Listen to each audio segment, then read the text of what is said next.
today I'm going to talk to you about the domestic policy and governance of climate change in India. We often associate climate change with international discussions and international debates. But I think over the last few years, what has really been interesting is the way in which it has taken on much more salience for domestic discussions. And that's what I want to talk to you about today. I'm going to organize the conversation around two big themes.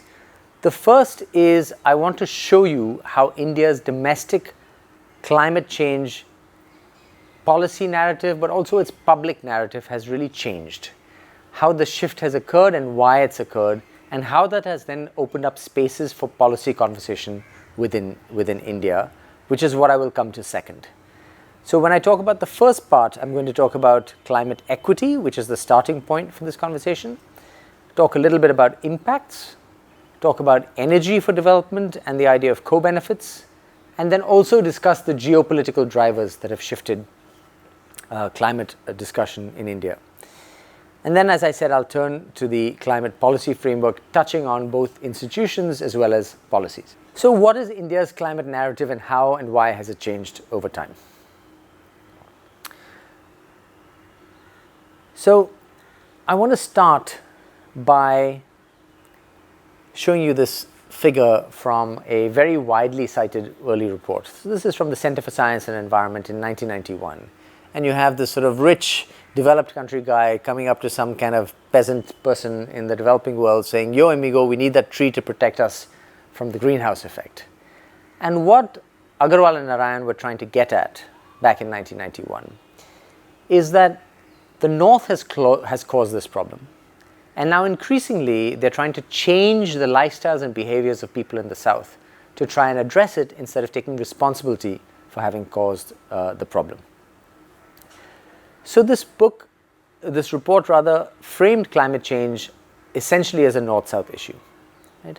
And the way in which that was articulated in the climate negotiations in legal terms was this idea of differentiated responsibility, that there is a differentiation between the responsibility of those in the North and those in the South. When it was thought of like this, climate change was understood as a diplomatic challenge.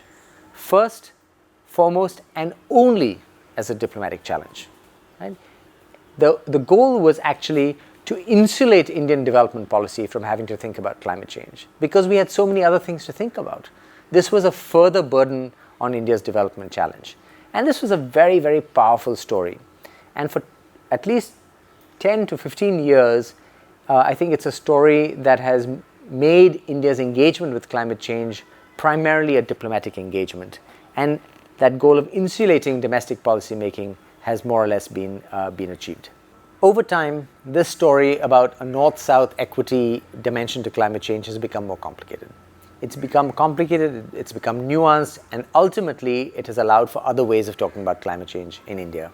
And I think the shift was very important if climate change was going to become a mainstream issue in India. And while it is premature to say that it has certainly, as we will talk about later, become much more deeply engaged with in Indian policy conversations. So the first complication was another report by Greenpeace called Hiding Behind the Poor by Ananta Padmanabhan et al. And that's actually a typo. That should be, I think, 2011. That year is wrong. But what Hiding Behind the Poor said was that when India talks about being a country with low per capita emissions, that is true for much of India. It is true for India's poorest, but it is not true for India's rich. And there is no reason why India's rich should not take on some of the mitigation burden, because we are, at the end of the day, first world citizens in our lifestyles. And so it was a powerful challenge. There have been counter challenges since then that says, yes, that may be true, but there are simply not that many rich Indians to matter, and so on and so forth. But from a rhetorical point of view, it raised this important question: are India's rich hiding behind India's poor? Another important intervention by Dunu Roy and his colleagues was this idea that the Indian narrative, which said every Indian should be aspiring to the lifestyle of the richest people in the West. Every Indian really wants to be a Westerner. and that we should not be constrained from aspiring to that. That narrative had flaws.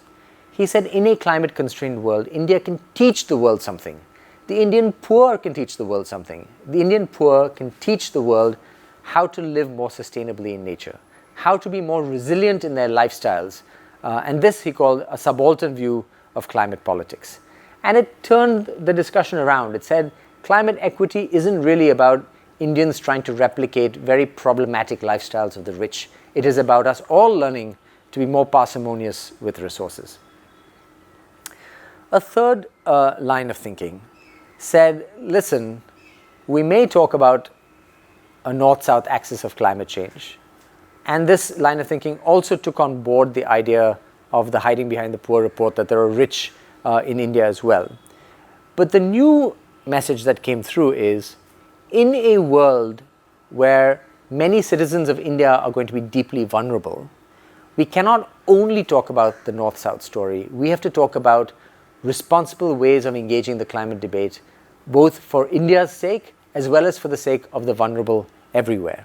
And Chakrabarti and Ramana came up with this interesting, Chakrabarti in particular came up with this interesting analysis that talked about the billion rich, or rather the billion poor in the world who really are not contributing very much to this problem, and said beyond national boundaries we should look at who is contributing and who is vulnerable, and it matters less where they live. We should just be looking at who is contributing and who is vulnerable.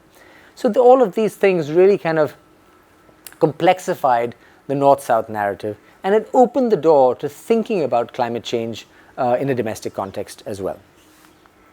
The second thing that happened is there was growing attention to climate impacts. Now, some of these numbers are indicative, some of them have been, are still being refined, but there's good agreement that agricultural yields in India over the 21st century are likely to decline. For rice on the order of 10 to 15%, for wheat on the order of 22%. In a monsoon-dependent society, the fact that rainfall will become more unstable is also a concern.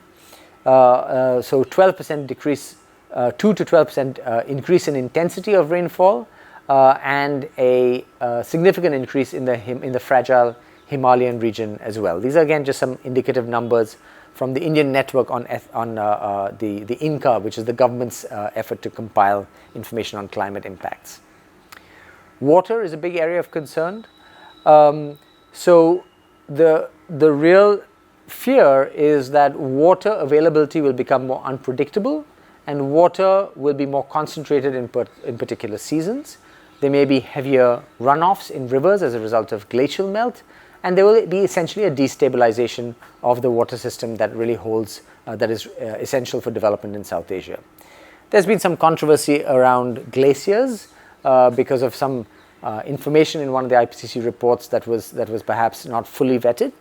But what is increasingly clear, and this is a diagram that shows this, is that glacial shrinkage is very, very highly likely to be occurring. And these graphs of different glaciers shows in general a downward trend, and I can show you this here. The graphs show a downward trend in the size of glaciers. So we have enough information to know that there will be impacts. We perhaps don't have enough information to know exactly who will gain and who will lose, but on aggregate there are going to be substantial impacts across many sections of the Indian population, which is another reason to not think about climate change purely as a diplomatic issue, and at minimum to start thinking about how we can adapt better to climate change here at home. Now, a third big shift, and this is absolutely critical if climate change was to become part of the Indian mainstream, was a shift in thinking around the energy needs for development.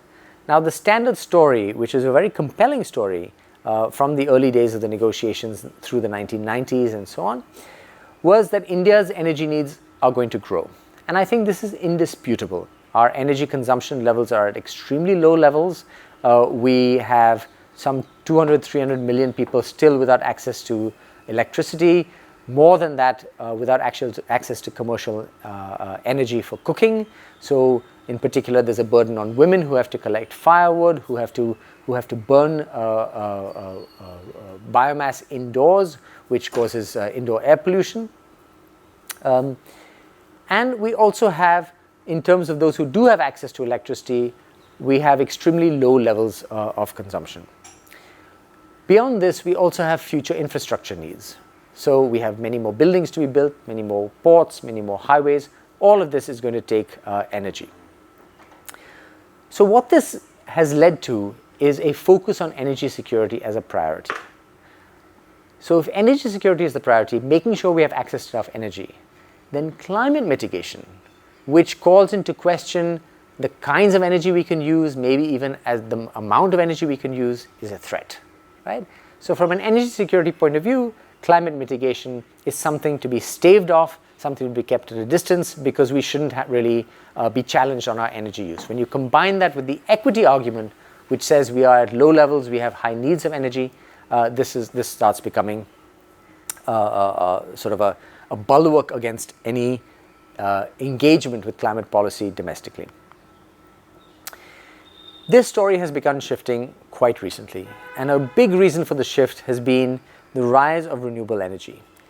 Now, renewable energy has emerged not out of any drive for climate mitigation. It has emerged in part because India is an energy scarce society. We are increasingly importing more of our oil, more of our coal, and if we can get the same energy from the sun, from the wind, within our own boundaries, then of course it enhances India's energy security. So that was the reason we got into renewable energy. But what was not anticipated is just how fast the costs of solar energy in particular, but also wind, have fallen. So the most recent auctions that we have in this country have put the price of solar energy at less than 2.5 rupees per unit of electricity, which is a good amount cheaper than a unit of coal-based electricity. Now, this doesn't mean that we can immediately shift to renewable energy, because the sun doesn't always shine, wind doesn't always blow. We have to find a way of managing the downtimes when those sources of electricity are not available. But it does mean that coal-fired power plants are less attractive as an investment.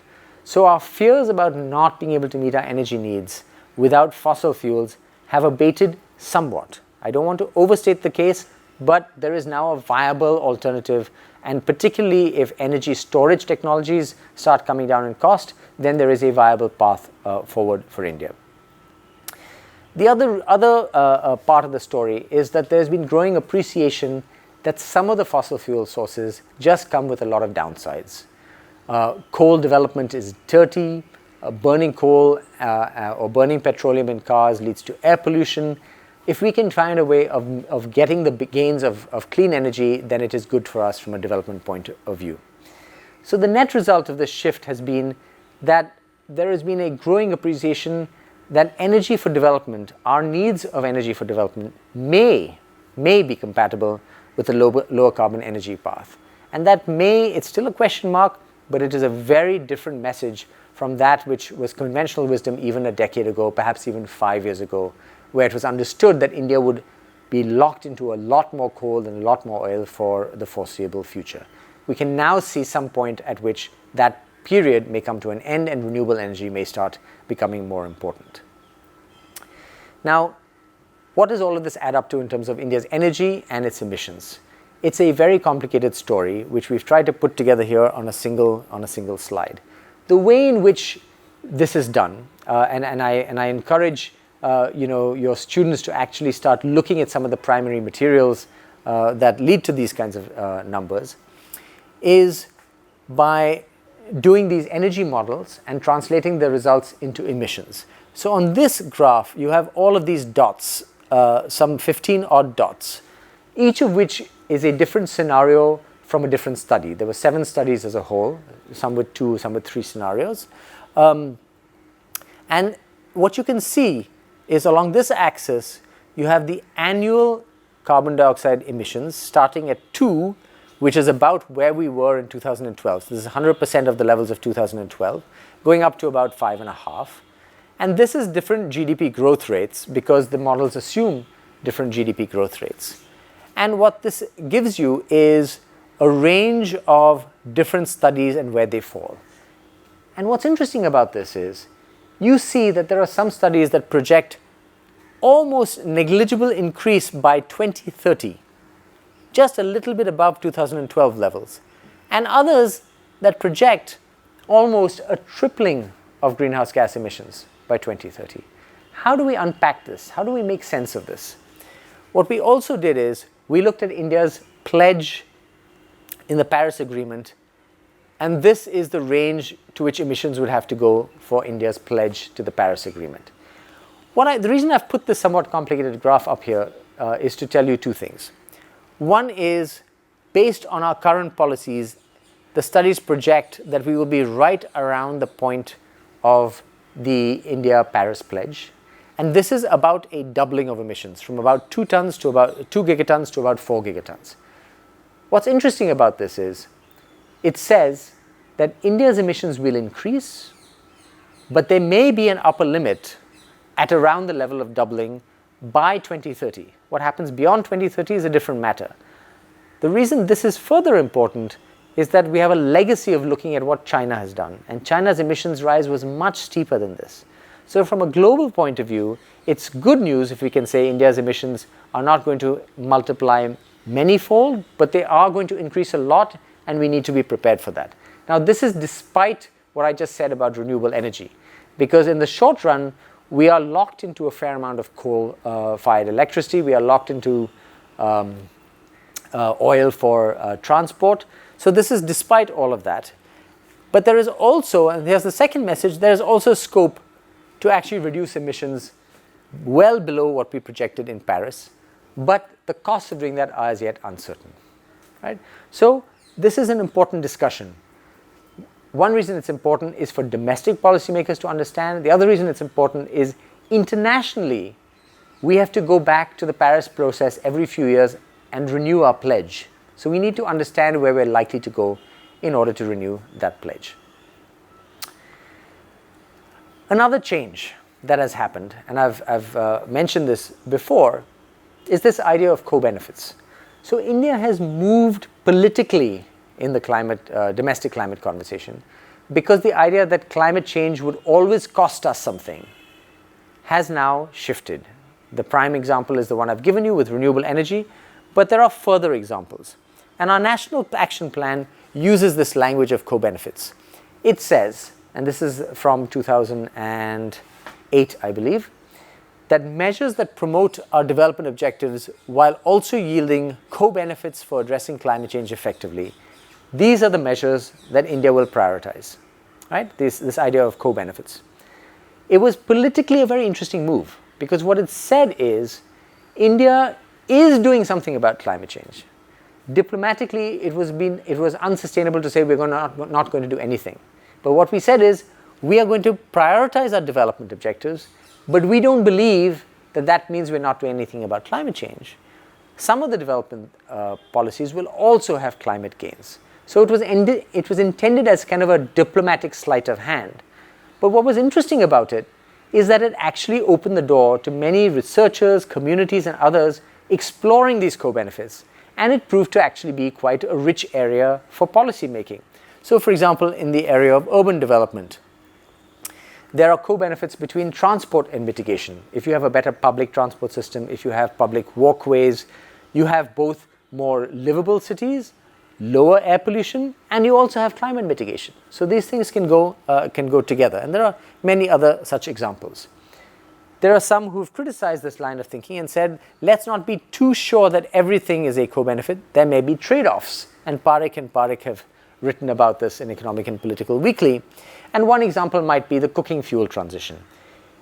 If rural communities in particular are using biomass for cooking, that biomass, in many cases, though not in all cases, may be taken from wood sources that will regenerate, right? If it regenerates, it's net zero carbon.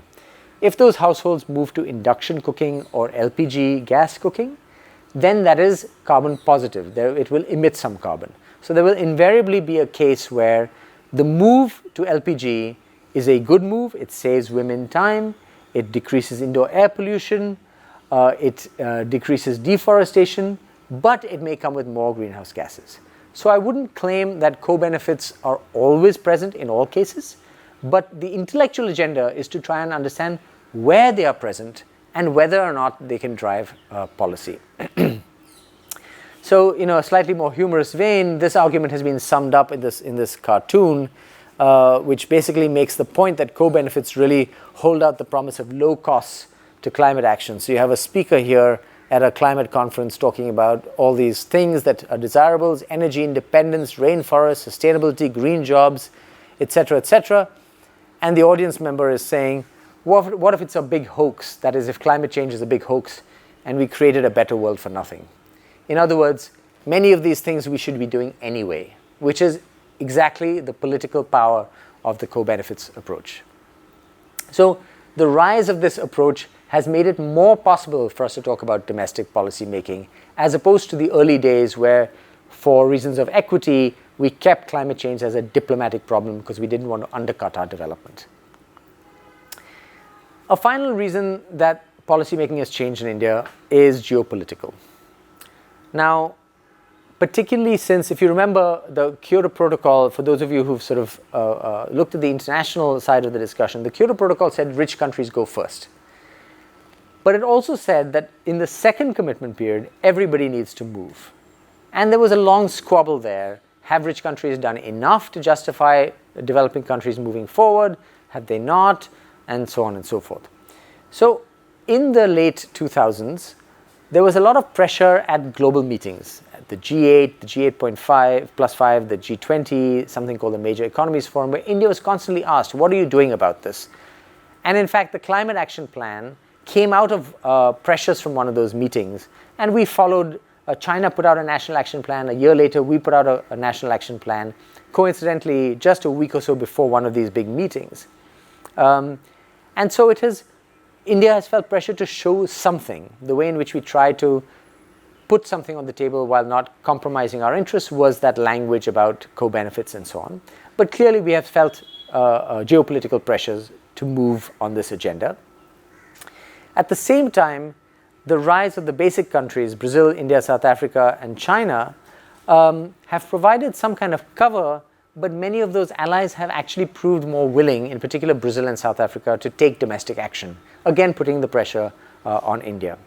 And finally, our foreign policy objectives, wanting to be seen as a responsible power, wanting to win the support of countries for other recognitions such as a Security Council seat, UN Security Council seat, our growing alliance with the US. All of these have led to a situation where India feels that as a responsible power, we have to talk the talk and also try and walk the walk on climate policy. So what this has led to now, and this is the second part of the talk, is an emergent climate policy framework that has really grown substantially over the last few years. So there have been a range of policy initiatives at multiple levels. I'm going to just quickly walk you through some of these levels. The starting point is at the national level.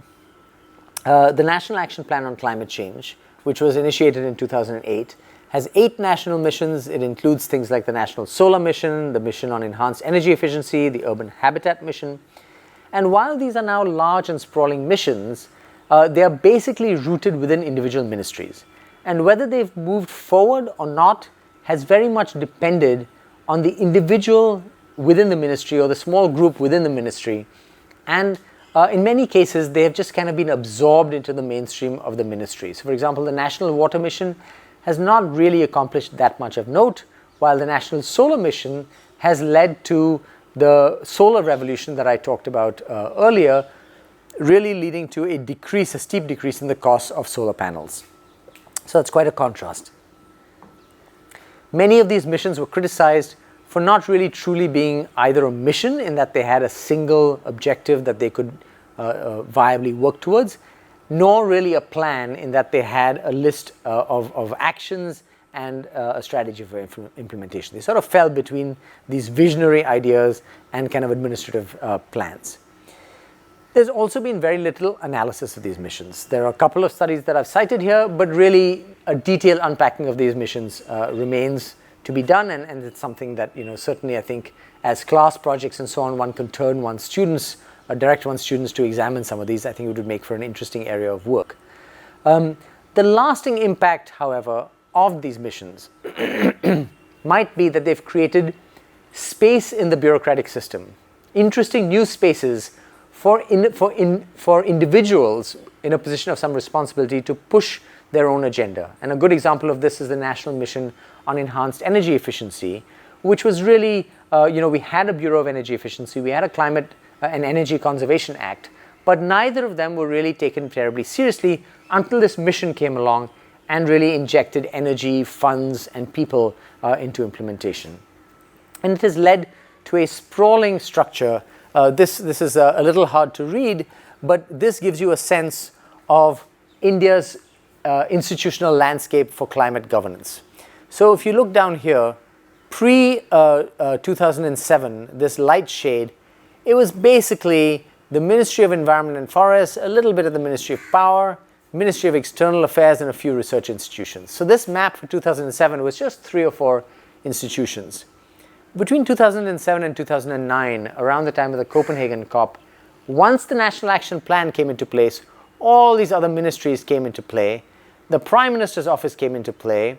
The Prime Minister's Special Council on Climate Change came into play. And you had this burgeoning of activity and a lot more sort of cross-fertilization across the government of India. The next period was 2010-2014, where you had the states and cities coming into the story, as well as actors like NABARD, the National Bank for Agriculture and Rural Development. So much broader set of actors that are part of the institutional landscape of development, not climate change. So now you had ministries of urban development, science and technology, state cells being set up. Suddenly you have a conversation. It's not to say that all of this activity was productive, it was all necessarily pointing in the same direction, but there was an effort to take this conversation forward. And there was an effort to try and learn from it.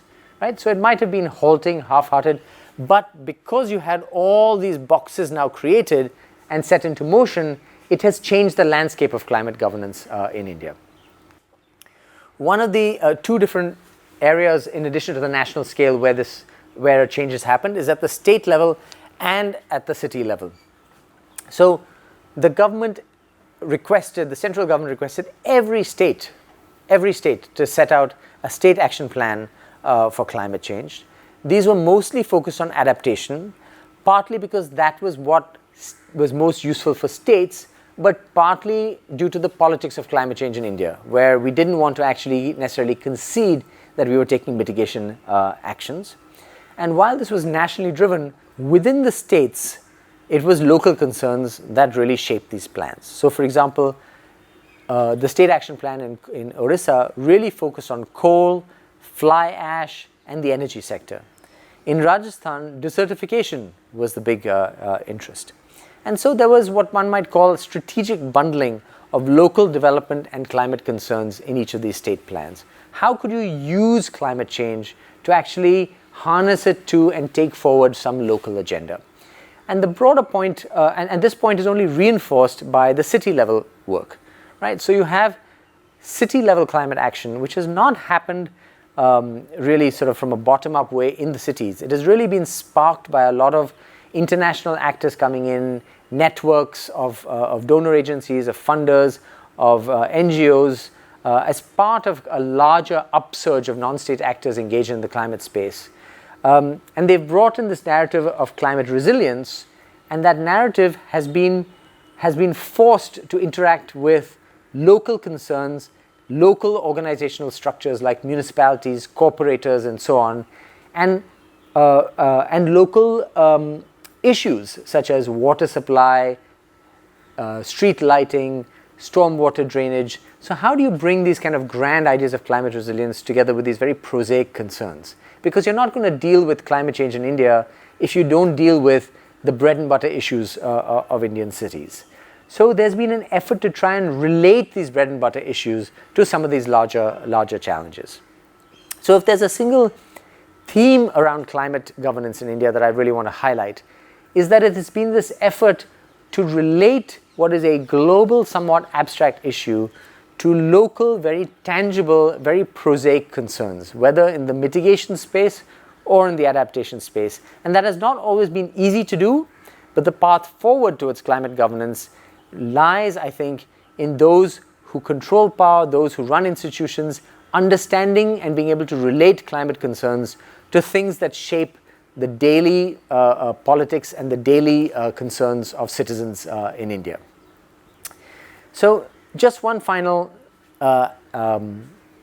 point around Indian climate policy. In 2015, as part of the Paris Agreement, India tabled its nationally determined contribution, right? And this was its bottom-up pledge. And what India said is, we will do three things. We actually had a list of 6 or 7, but only 3 of them were hard, numerically sort of pledges with numerical content.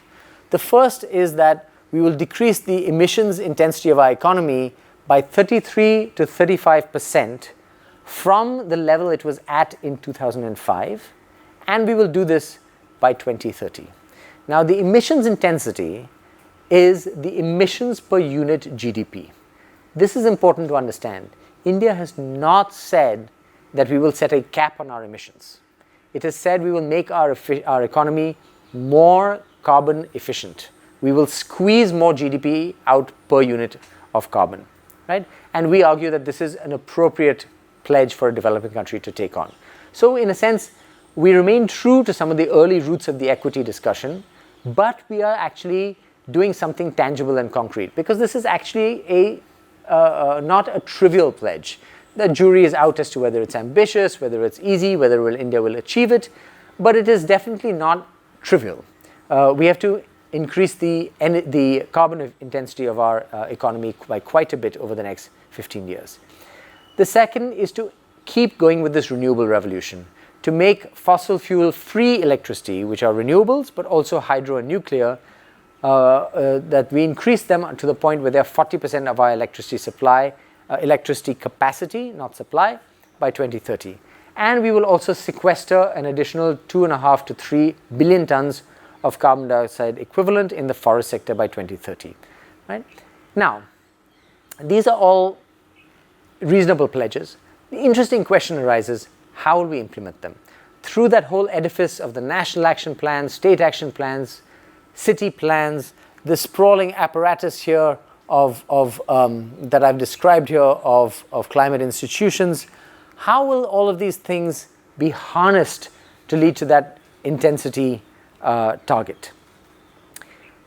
The boundary, really, the frontier for Indian climate governance is to come up with a machinery for tracking and implementing these pledges, to figure out how to integrate across areas so that in fact climate change from being this abstract issue actually becomes something more salient to local development concerns, and to think about what future pledges India can put on the table, because that is really a requirement of the Paris process, that over time these pledges get more rigorous.